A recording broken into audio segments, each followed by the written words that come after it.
आदिवासी विभागातील म्हणजेच पेसा क्षेत्रातील 17 संवर्गातील रखडलेल्या भरती संदर्भात हे पत्र आहे। नमस्कार मित्रांनो, दिनांक 4 मार्च 2024 रोजीचे हे पत्रक आहे। कशा संदर्भात आहे हे पत्रक? आदिवासी विभागातील म्हणजेच पेसा क्षेत्रातील 17 संवर्गातील रखडलेल्या भरती संदर्भात हे पत्र आहे। तर आपल्याला या पत्रातून काय माहिती दिलेली आहे? पेसा क्षेत्रातील पदभरतीच्या अनुषंगाने सर्वोच्च न्यायालयात दाखल करण्यात आलेली स्पेशल लीव्ह अपील प्रलंबित आहे। सदर याचिका लवकरच सुनावणीसाठी येण्याची शक्यता आहे। सदर प्रकरणी महाधिवक्ता महाराष्ट्र राज्य यांच्या समवेत 2 मार्च 2024 रोजी झालेल्या बैठकीच्या वेळी त्यांनी पेसा क्षेत्रातील 17 संवर्गातील एकूण रिक्त पदांच्या स्थितीबाबत माहिती तात्काळ सादर करण्याचे आदेश दिलेले आहेत।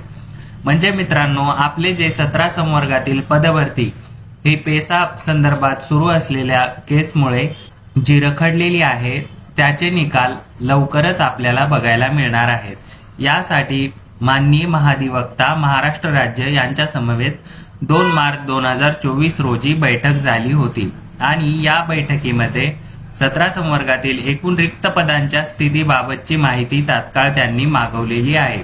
तरी सदर प्रकरणी उपलब्ध माहिती घेण्यासाठी सोमवार दिनांक 4 मार्च 2024 रोजी दुपारी 3:30 वाजता मुंबई येथे बैठक आयोजित करण्यात आलेली होती।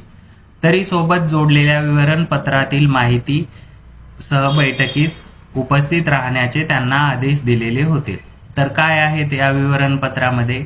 कोणकोणत्या विभागामधील पदभरती रखडलेली आहे? महसूल व वन विभागामधील तलाठी, सर्वेक्षक, वनरक्षक, कोतवाल, वन अन्वेषक, त्यानंतर ग्राम विकास विभागातील ग्रामसेवक, शिक्षक, पशुधन पर्यवेक्षक, सहाय्यकारी, परिचारिका, प्रवासिका, बहुउद्देशीय आरोग्य सेवक, आदिवासी विकास विभागातील शिक्षक, आदिवासी विकास निरीक्षक, स्वयंपाकी, प्रयोगशाळा परिचर, कामाटी, त्यानंतर गृह विभागातील पोलीस पाटील, महिला व बाल विकास विभागातील अंगणवाडी पर्यवेक्षक, कृषी व पदुम विभाग यामधील कृषी सहाय्यक म्हणजेच कृषी सेवक, त्यानंतर सार्वजनिक आरोग्य विभागातील बहुउद्देशीय आरोग्य सेवक, अशी एकूण 17 संवर्गातील पदभरती रखडलेली आहे पेसा संदर्भातील केसमुळे। तर या पदभरती संदर्भात आपल्याला लवकरच निर्णय म्हणजेच निकाल बघायला मिळणार आहे।